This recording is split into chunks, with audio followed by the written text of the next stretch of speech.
എല്ലാവർക്കും നമസ്കാരം. കേട്ടറ്റ് സോഷ്യൽ സയൻസിൻ്റെ പുതിയൊരു വീഡിയോയിലേക്ക് എല്ലാവർക്കും സ്വാഗതം. വളരെ പ്രധാനപ്പെട്ട PYQ ക്വസ്റ്റ്യൻസ് ആണ് ഇന്നിവിടെ ഡിസ്കസ് ചെയ്യാൻ പോകുന്നത്. ഒന്നാമത്തെ ക്വസ്റ്റ്യൻ, ന്യൂമിസ്മാറ്റിക്സ് എന്നാൽ എന്തിനെക്കുറിച്ചുള്ള പഠനമാണ്? നാണയങ്ങളെക്കുറിച്ചുള്ള പഠനമാണ് ന്യൂമിസ്മാറ്റിക്സ്. അടുത്ത ചോദ്യം, രാഷ്ട്രതന്ത്രശാസ്ത്രത്തിൻ്റെ പിതാവ് എന്നറിയപ്പെടുന്നത് ആര്? ഉത്തരം അരിസ്റ്റോട്ടിൽ. ഈ കൊടുത്തിരിക്കുന്ന 4 ഓപ്ഷൻസും പരസ്പര ബന്ധമുണ്ട്. അത് നമുക്കൊരു ചെറിയ കോഡിലൂടെ ഓർത്തിരിക്കാം. സ്പ എന്നാണ് അതിൻ്റെ code. S Socrates, P Plato, A Aristotle, അടുത്ത A അലക്സാണ്ടർ. അതായത് സോക്രട്ടീസിൻ്റെ ശിഷ്യനാണ് പ്ലേറ്റോ, പ്ലേറ്റോയുടെ ശിഷ്യനാണ് അരിസ്റ്റോട്ടിൽ, അരിസ്റ്റോട്ടിൻ്റെ ശിഷ്യനാണ് അലക്സാണ്ടർ. അടുത്ത ക്വസ്റ്റ്യൻ, ഇന്ത്യയിൽ ഗാന്ധിജിയുടെ നേതൃത്വത്തിൽ നടത്തിയ ആദ്യത്തെ സമരം ഏത്? ഉത്തരം ചമ്പാരൻ സത്യാഗ്രഹം. ചമ്പാരൻ സത്യാഗ്രഹമാണ് ഇന്ത്യയിൽ ഗാന്ധിജി ആദ്യമായി നടത്തിയ സമരം. ഇത് 1917 അഹമ്മദാബാദ് മില്ല് സമരവും ഖേദ സമരവും ഉണ്ടായത് 1918 ഇത് രണ്ടും ഗാന്ധിജിയുടെ നേതൃത്വത്തിൽ തന്നെ ഉണ്ടായ സമരങ്ങളാണ്. ഖിലാഫത്ത് പ്രസ്ഥാനമാണ് മറ്റൊരു പ്രധാനപ്പെട്ട സമരം. ഇത് 4ഉം ഗാന്ധിജിയുടെ നേതൃത്വത്തിൽ നടന്ന സമരങ്ങളാണ്. എന്നാൽ ആദ്യമായി ഗാന്ധിജി ഇന്ത്യയിൽ നേതൃത്വം നൽകിയ സമരം ചമ്പാരൻ സത്യാഗ്രഹമാണ് 1917. അടുത്ത ക്വസ്റ്റ്യൻ, ചുവടെ കൊടുത്തിരിക്കുന്നവയിൽ സൂര്യോച്ചം അല്ലെങ്കിൽ അബ്ഹീലിയൻ ദിനം ഏത്? ഉത്തരം ജൂലൈ 4. അപ്പോൾ ഓർത്തിരിക്കാൻ, സൂര്യ ഉച്ചം എന്ന് പറഞ്ഞാൽ ഭൂമിയും സൂര്യനും തമ്മിലുള്ള അകലം കൂടിയത്, അകലെ എന്നുള്ള അർത്ഥത്തിലാണ് സൂര്യ ഉച്ചം. അപ്പോൾ അകലയിലുള്ള ജൂലൈയിലും ഒരു ല ഉണ്ട്. ആ ഒരു കണക്ഷൻ വെച്ചിട്ട് അകലെ ജൂലൈ 4 എന്ന് നമുക്ക് ഓർത്തിരിക്കാം.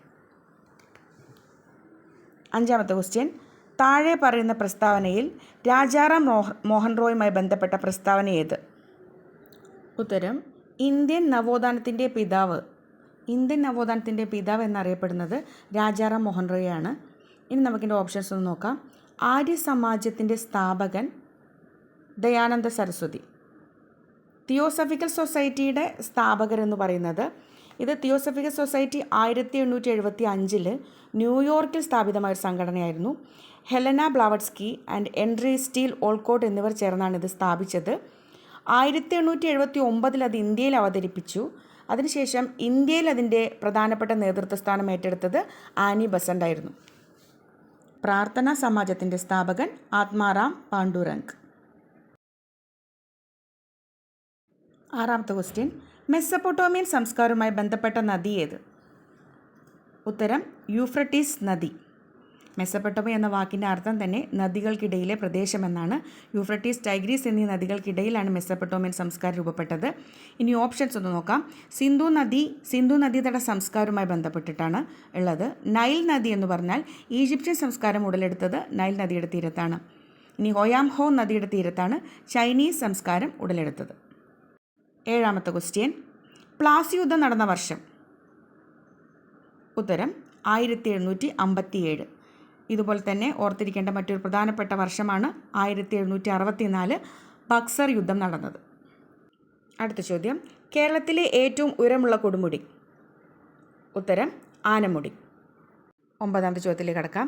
അന്തരീക്ഷത്തിലെ എല്ലാ പ്രതിഭാസങ്ങളും അനുഭവപ്പെടുന്ന അന്തരീക്ഷ പാളി ഏത്? ഉത്തരം ട്രോപ്പോസ്ഫിയർ. അന്തരീക്ഷത്തിന് പ്രധാനമായി നമ്മൾ 4 ലെയറായിട്ടാണ് തിരിച്ചിരിക്കുന്നത്.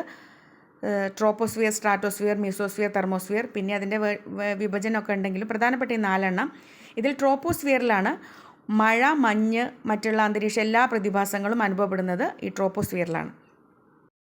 10ാമത്തെ ചോദ്യത്തിലേക്ക് കടക്കാം. പ്ലാൻഡ് എക്കോണമി ഫോർ ഇന്ത്യ ഒരു പ്രധാനപ്പെട്ട പുസ്തകമാണ്. പ്ലാൻഡ് എക്കോണമി ഫോർ ഇന്ത്യ, അതിൻ്റെ മലയാളത്തിലെ പേര് ഇന്ത്യൻ ആസൂത്രിത സമ്പദ് വ്യവസ്ഥ എന്ന പുസ്തകം രചിച്ചത് ആര്? M വിശ്വേശ്വരയ്യയാണ് ഈ പുസ്തകം രചിച്ചത് 1934. അടുത്ത പ്രധാനപ്പെട്ട ഒരു ചോദ്യമാണ്, ഹരിത വിപ്ലവം എന്തുമായി ബന്ധപ്പെട്ടിരിക്കുന്നു? ഹരിത വിപ്ലവം എന്തുമായി ബന്ധപ്പെട്ടിരിക്കുന്നു? കൃഷി വിപ്ലവം പ്രധാനമായി ഗോതമ്പ് ഉൽപ്പാദനത്തിലാണ് കൂടുതലായി വർധനവ് വന്നത്. അത് ഹൈഹീൽഡ് വെറൈറ്റി പ്രോഗ്രാംസ് കൊണ്ടുവന്നിട്ട് കൃഷിയിൽ വളരെ വലിയൊരു മാറ്റം ഉണ്ടാക്കി. പഞ്ചാബായിരുന്നു അതിന് പ്രധാനപ്പെട്ട കേന്ദ്രമായി മാറിയത്. വിപ്ലവത്തിൻ്റെ പിതാവായി കണക്കാക്കുന്നത് നോർമൻ ബോർലോഗിനെയും ഇന്ത്യയിൽ ഇതിന് പ്രധാനപ്പെട്ട നേതൃത്വം വഹിച്ചത് MS സ്വാമിനാഥനുമാണ്. 12ാമത്തെ ചോദ്യം, താഴെ കൊടുത്തിരിക്കുന്നവയിൽ പ്രത്യക്ഷ നികുതിയിൽ ഉൾപ്പെടുന്നതേത്? ഉത്തരം വ്യക്തിഗത ആദായ നികുതി. നമ്മൾ നേരിട്ട് അടയ്ക്കുന്ന നികുതിയാണ് വ്യക്തിഗത ആദായ നികുതി അല്ലെങ്കിൽ ഇൻകം ടാക്സ്. സേവന നികുതി, കസ്റ്റംസ് ഡ്യൂട്ടി, എക്സൈസ് ഡ്യൂട്ടി എല്ലാം ഇൻഡയറക്റ്റ് ടാക്സിൽ പെടുന്നതാണ്. 13ാമത്തെ ചോദ്യം, ഉത്തരായന രേഖ കടന്നു പോകാത്ത സംസ്ഥാനമേത്? ഉത്തരം ബീഹാർ. ഇനി ഉത്തരായന രേഖ കടന്നു പോകുന്ന സംസ്ഥാനങ്ങളെക്കുറിച്ച് പഠിക്കാൻ ഒരു കോഡുണ്ട്. MT, MGR എന്നിവർ JCB വാങ്ങി. അതായത് MTയും MGRും JCB വാങ്ങി എന്ന് ഓർത്തിരിക്കുക. അതിൽ M എന്ന് പറയുന്നത് Mizoram, T Tripura, M Madhya Pradesh, G Gujarat, R Rajasthan, J Jharkhand, C Chhattisgarh, B Bengal എന്നിങ്ങനെ ഓർത്തു വെച്ചാൽ ഉത്തരായന രേഖ കടന്നു പോകുന്ന സംസ്ഥാനങ്ങൾ ഏതാണെന്ന് ഒരു ചെറിയ കോഡിലൂടെ നമുക്ക് എളുപ്പം ഓർക്കാം. 14ാമത്തെ ചോദ്യം, അരയ സമാജത്തിൻ്റെ സ്ഥാപകനാര്? ഉത്തരം പണ്ഡിറ്റ് കറുപ്പൻ. ഇനി ഓപ്ഷനിലുള്ള ആളുകളുടെ പ്രധാനപ്പെട്ട അവരുമായി ബന്ധപ്പെട്ടുള്ള സമാജങ്ങളും അവരുടെ പ്രത്യേകതകളും നോക്കാം.